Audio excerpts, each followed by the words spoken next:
Session, I want to spend a little bit of time talking about different kinds of addiction, some specific types of addictions. I have categories of addiction that don't actually work, but I have a compulsive need to categorize things. So I have addictions sort of broken up into, there's activity, intensity addictions, intensity. And the intensity addictions actually cover a wide gamut. And I think intensity is in some ways a factor in most addictions, that some of us are just real intensity seekers. And you know, in some ways, intensity addiction is probably the truest of all addictions, too. You know, with a substance, you take a drug, you ingest it, and then you wait for it to work on the brain, and then it does. But with intensity, your brain chemistry is altered pretty immediately. I mean, it's just like right there. As soon as you even start to anticipate the intense experience, you know, there's that brain chemistry alteration. And I think that intensity junkies include people who are always taking risks, always seeking adventure. For some, it's love. I think love is an intensity addiction. Competition, maybe chaos and crisis. Certainly gambling is an intensity addiction. Spending as well. What other kinds? Anybody think of any intensity? Speeding. Pardon? Speeding. Speeding. Uh-huh. Okay. Not that I would ever do that. Also, procrastination, but we can talk about that one later.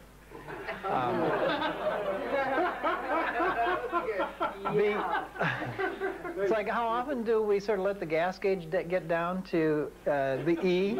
Oh, yeah. We're 40 miles from the nearest gas station. We're going to make it on fumes if we make it at all. That's intense, isn't it? You know, or put off doing your taxes, or, you know, doing an assignment if you're in school. You know, all that procrastination, all it does is get us wired, and it's very intense. Anything else? What other kinds of intensity? Cruising. Cruising? Mm-hmm. Yep. Okay. What else? A lying addiction. A lying, dishonesty is addiction. How about raging, offending?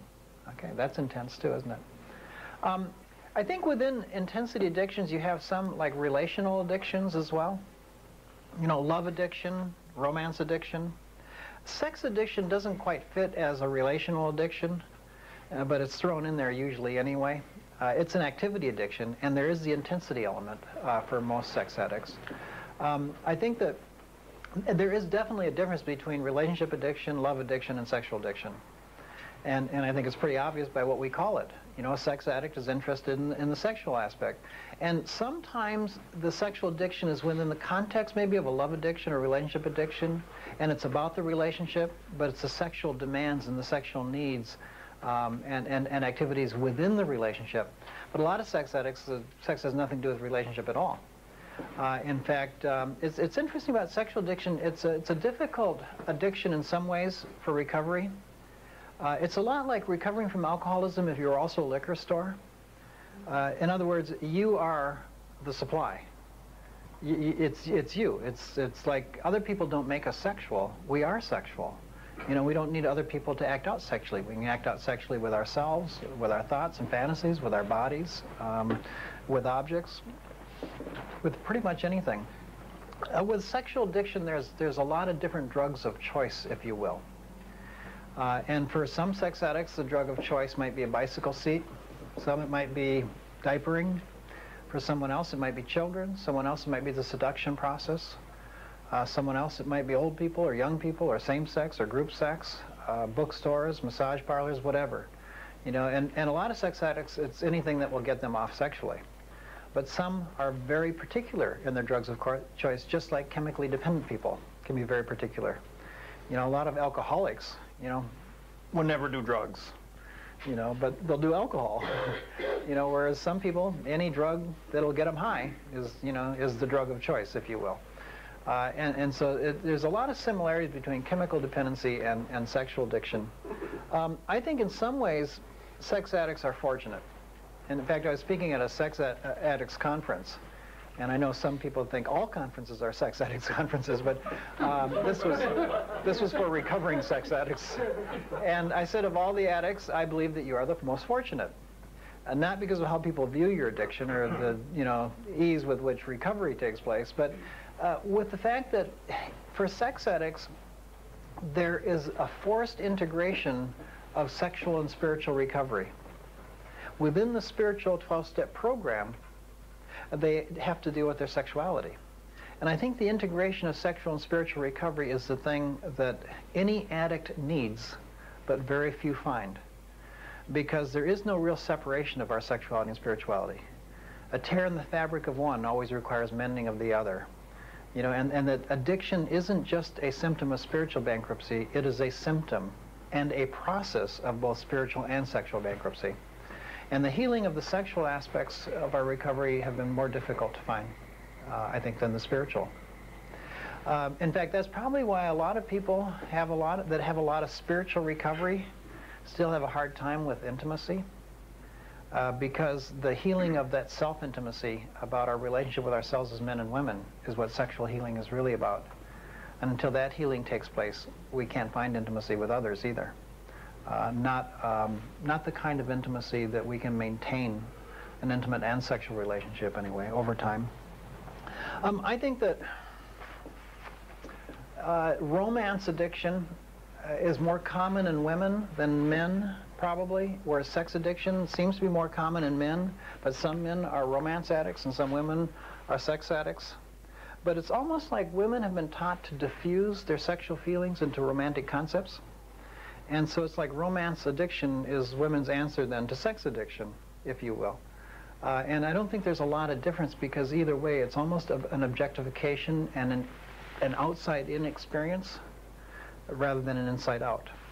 I believe that many sex addicts are also love addicts, and that they do tend to fall in love very easily. And there's some programs that are called Sex and Love Addicts Anonymous, and that's very fitting. I think they're different addictions, but sometimes they travel hand in hand. A relationship addict, well, if addiction is a pathological relationship with a mood-altering experience, person, or thing that causes major life problems, sometimes our relationships with our primary partners or with our children or even with friends, you know, there can be a mood-altering, recursive aspect that causes major life problems. You know, and so it's like we can use a relationship with another person to avoid dealing with our own reality, our own feelings. We can obsess them and worry about them and crash with them. We can try to control them. I think that in some aspects we really do become addicted to other people or addicted to the relationship. And a lot of that, of course, has been parading under the name of codependency. But in some ways that's a misnomer for it. Codependency really isn't about a relationship with addicts, and it's not really about addicted relationships. Codependency is really about the absence of relationship with self that sets up a lot of addictive processes. If we don't have a healthy relationship with ourselves, you know, then I think an absence of identity, if you will, then we tend to get into enmeshed and addicted relationships with people or with substances or with activities. I think that relationship addictions, also with children, some people's lives revolve around their children, you know, and, you know, to the destruction of themselves and the child, if you will. In fact, I think of a story. There's a woman in a group, and it was the first evening lecture of a retreat similar to Lifeworks, but it was sort of a pre-Lifeworks lecture, and she was getting nervous. And she said, well, my son is home, and the house is dark, and there's no food prepared, and he's going to be home, and he's going to be hungry, and I'm really getting worried about him. I thought, well, we can call the neighbors, maybe call the police, you know, I don't know. You know, I said, how old is he? Well, he's 32 years old. I still thought there could be, you know, a problem here, you know, so I said, well, like, you know, is he okay? What does he do? Well, he manages a bank. I said, look, if he can manage a bank, he can manage to turn the lights on and get himself something to eat. And then I thought it over, I said, no, that isn't necessarily true at all. So we worried again. Actually, for 32 years, this child had been her obsession. She had become addicted to him. Her life revolved around every whim, every need, every movement of his. And in turn then, what would happen of course, is that the child's life revolves around the mother's need to take care of the child. And so you have an addictive bond that goes both ways. And so I think that's true for different relationships and as well as our relationship with children. Relationship addiction, sex addiction. There's also thought addictions. Now, there's a diagnosis called obsessive compulsive disorder. And an obsessive compulsive is a person who has fantasies of horrible things. And usually horrible things like disaster, skeletons, fire, whatever, entering their mind. And they can't get rid of these things. And the harder they try, the more they're there. And what it does is set up the need to do these rituals that will reduce the risk of these things happening, or rituals as an attempt to get rid of the thought. Example, you leave your house. Well, you got to lock the door. In fact, you have 4 locks on the door, and you've got to lock every lock 4 different ways, before you can leave. And if you make a mistake on the 3rd lock the 2nd time, you got to start the whole thing over again, because otherwise someone might break in and burn your house down, destroy everything or something. Some of us do that with, like, we have to check the iron 17 times before we leave the house, make sure it's unplugged. But now they've invented an iron for obsessive compulsive people, haven't they? It's an iron that shuts itself off. But they don't really know us, obsessive compulsives, because would we trust an iron that shuts itself off? Now we've got an iron that can turn itself on, probably, and maybe plug itself in. So the only way to deal with this iron is to take it apart and bury the parts where they can't find each other in the backyard. Now, all of these things are obviously on a continuum, to minimal to severe. Actually, obsessive-compulsive in its severe state is probably the most debilitating of all the processes that I'll talk about. You can be a chronic alcoholic and still pretty functional in other areas of your life. It's like Wilbur Mills. Remember Wilbur? He was the head of the House Ways and Means Committee and the head of the largest budget at that time in the world. Now it'd be the head of the largest deficit in the world, but what the heck, things change when you're having fun. But Wilbur was a chronic alcoholic and still had a lot of empowerment and a lot of functionality. But an obsessive compulsive at that stage isn't able to even leave the house, and function at any level. Probably not many of us would fit the obsessive compulsive patterns that we're talking about. But some of us are obsessive and compulsive rather than obsessive compulsive. And by obsessive, I mean that we worry too much. We ruminate. We roll things over and over in our heads. Anybody have that ruminating thing that you do? In fact, I was working with a client. She was worried because someone had said that adolescent males get an average of 2 traffic accidents before they get through their teen years. And so she said, I wonder if anybody would be hurt. I wonder, like, what'll happen, how we deal with insurance, and her child was, she had a male, but he was 2 years old. So she was 14 years ahead of herself in this worry. And I think that obsessing is really an addictive process because it is pathological. It's a pathological relationship with a thinking process. And it is mood altering, and it does produce harmful consequences. The compulsive part, a compulsion is a little different than an addiction. I see a compulsion sort of like an urge that limits choice. And the repetitive acting out of that urge eventually eliminates choice, and then it's addiction. See, the addiction process is a process of decreasing choice.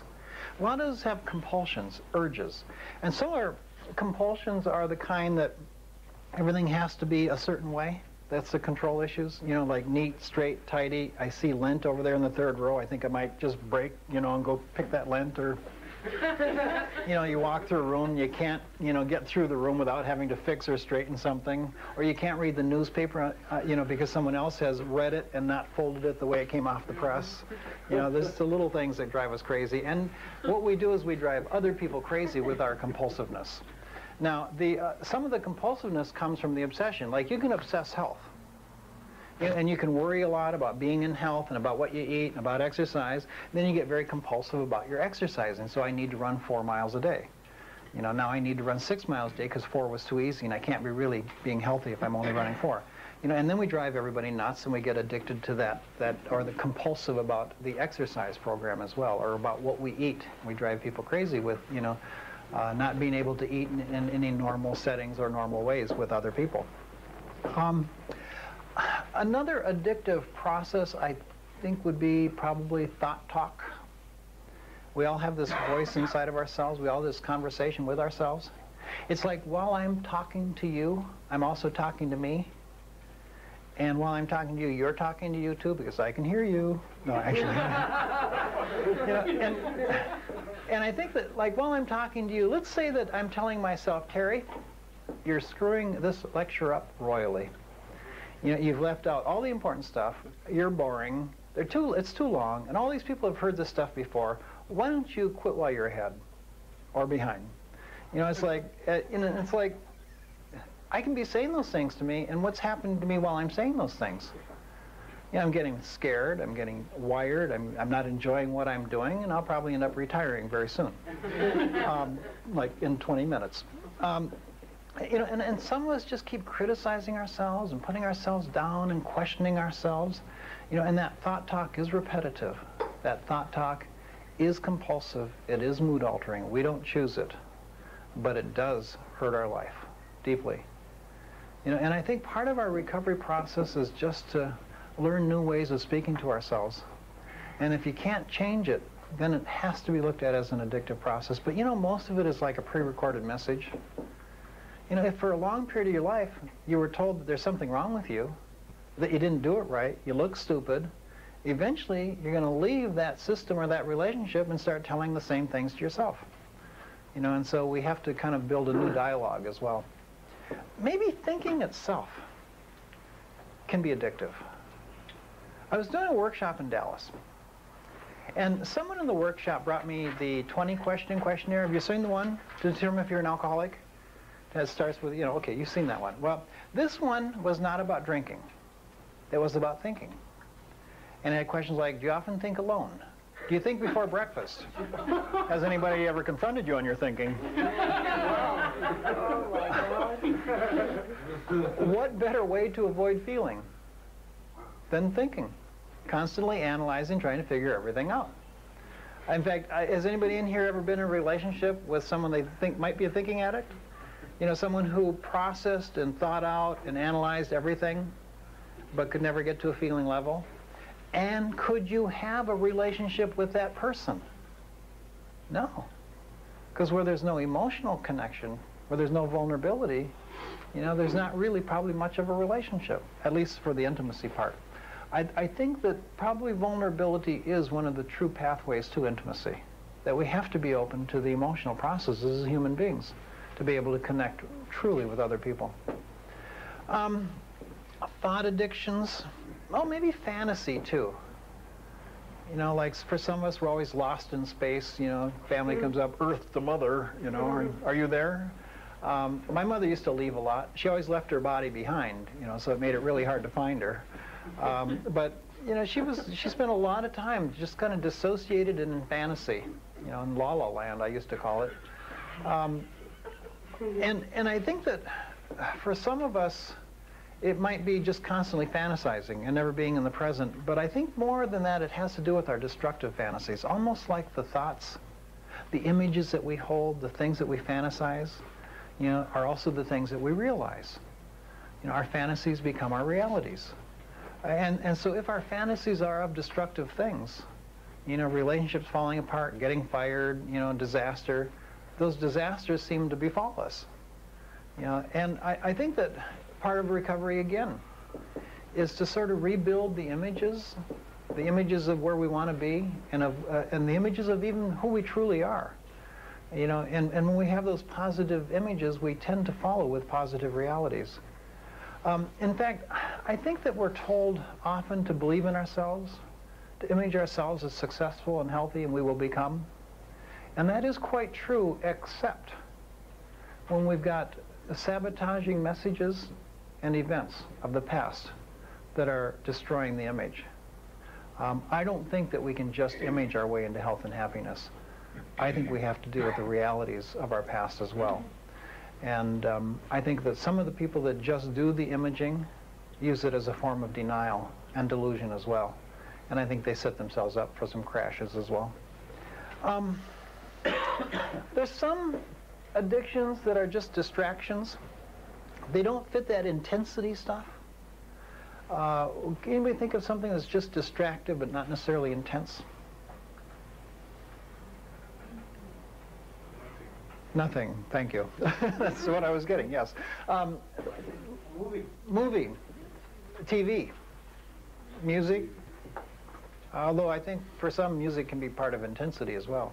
Now, I'm not saying that there's anything wrong with music and a love of music, you know, and having music as a companion. But it's when the music is always there distracting, you know, that we keep falling into it and not dealing with the reality of our lives.